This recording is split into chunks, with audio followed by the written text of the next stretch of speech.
There is a cardinal in your yard right now who has been avoiding a specific spot for weeks, not randomly, not because of the weather, because something is there that his nervous system will not let him ignore.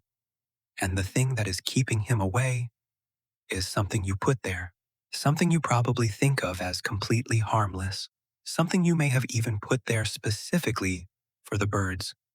Most people never make the connection, not because they aren't paying attention, because nobody ever told them what birds are actually responding to. Subscribe to BirdSense right now. This is exactly what we uncover every week and what your cardinal has been reading in your yard every single morning. And that is what changes everything about how you set it up. To understand what keeps him away, you have to understand what he has been reading in your yard every single time he approached it. A wild bird does not experience fear the way we think it does. It does not see something unfamiliar, feel afraid, think about it, and then decide whether to avoid it. The process is faster than that and far less conscious. What a bird has is a set of threat filters, evolved over millions of years, that run continuously on everything in its environment and flag specific patterns as dangerous before the bird has processed what it is even looking at. Here is where it gets strange. Those filters are not tuned to actual danger. They are tuned to the shapes, colors, movements, and acoustic signatures that correlated with danger in the environments where songbirds evolved.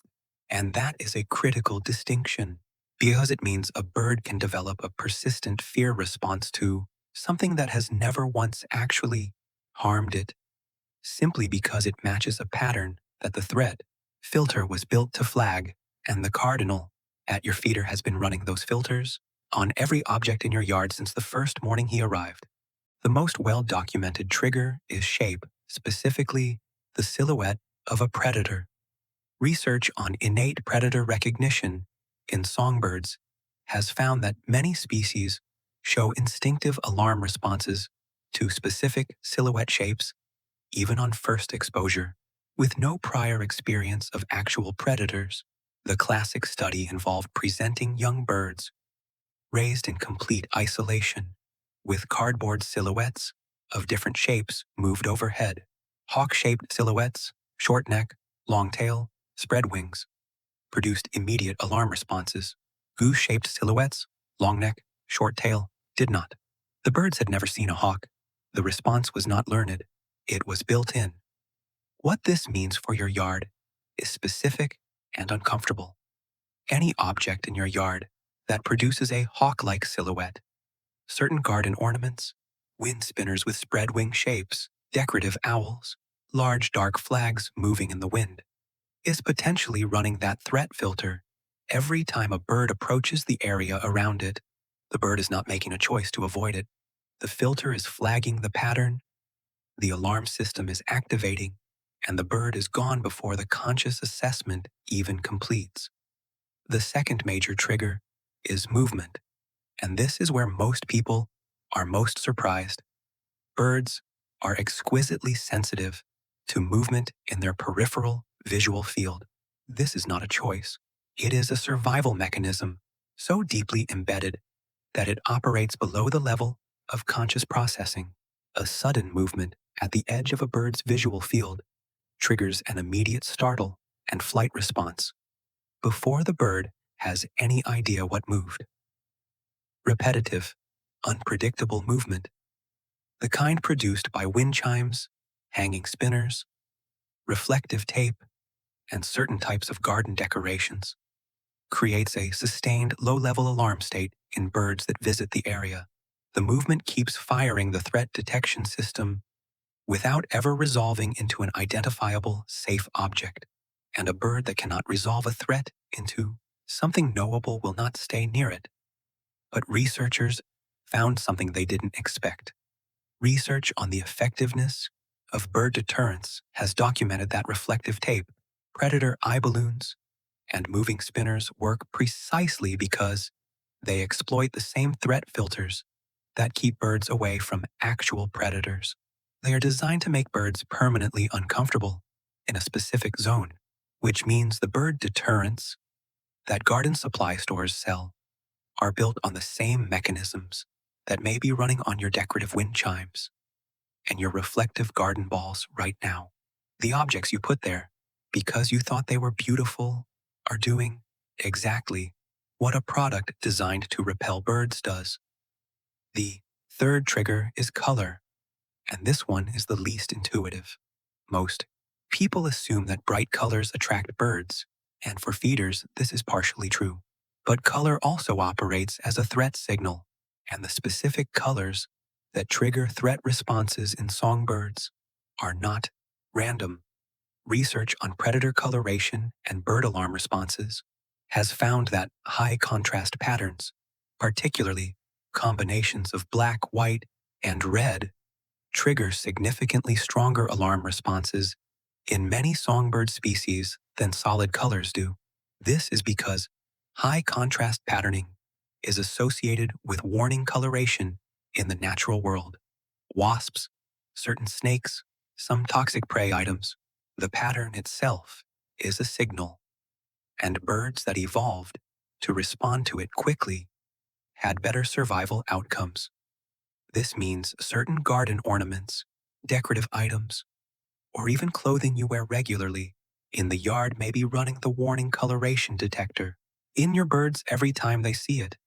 And what happened next is the part nobody talks about. These responses are not just momentary. Research on fear conditioning in birds has found that a single strongly aversive experience associated with a specific location, object, or visual pattern can produce a persistent avoidance response that lasts for the entire season, and in some cases, carries over to the following year. The bird does not need to keep experiencing the trigger. One strong activation of the threat system associated with a specific place is enough to make that place feel dangerous for a very long time. The fourth trigger is the one most people find most surprising and the most actionable: sound. Specifically, certain types of sound that are common in residential yards and that most people think of as pleasant or neutral. Wind chimes are the most studied example. Research on wind chime effects on backyard bird behavior has found that yards with wind chimes show significantly lower bird visitation rates than equivalent yards without them, not because birds are startled by individual chimes, but because the unpredictable acoustic pattern creates a zone of sustained acoustic uncertainty that birds avoid. In the wild, unpredictable sound in a specific location correlates with activity, something moving, something happening, a potential threat that has not yet been identified. Birds that investigated every source of unpredictable sound did not survive as reliably as birds that gave those zones a wider berth.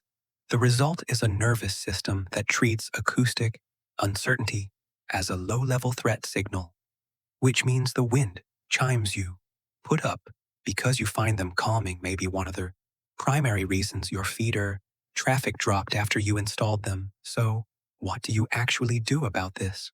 The first step is a threat audit of your yard from the bird's perspective. Walk through the space and look for anything that produces a hawk-like silhouette, repetitive, unpredictable movement, high contrast warning patterning, or acoustic uncertainty within 20 feet of your feeders or bird bath. Decorative owls are the most common offender. They were designed to exploit bird threat responses, and they do exactly that for every species you are trying to attract. Reflective garden balls, wind spinners, and hanging reflective tape produce the movement and reflection triggers. Wind chimes produce the acoustic uncertainty trigger. Large dark flags or banners produce silhouette and movement triggers. None of these things need to be removed from your yard entirely. They need to be placed outside the zone where birds are trying to feed, drink, and feel safe. 20 feet is a reasonable minimum buffer between a threat-triggering object and a feeding station. The second step is patience. Fear conditioning in birds is durable, but it is not permanent. Research on extinction of conditioned fear responses in songbirds has found that once a threat trigger is removed, avoidance responses begin to diminish within days to weeks, faster for younger birds, slower for older individuals with more established associations. Remove the trigger, give it time. The birds will come back. Tell me in the comments, is there something in your yard that birds seem to consistently avoid?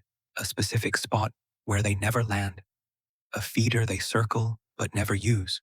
I want to hear about it. I read every single one. Subscribe to Bird Sense. And if you want to understand what the cardinal in your yard has already filed about you specifically, and whether you are on its threat list, that video is right there waiting for you.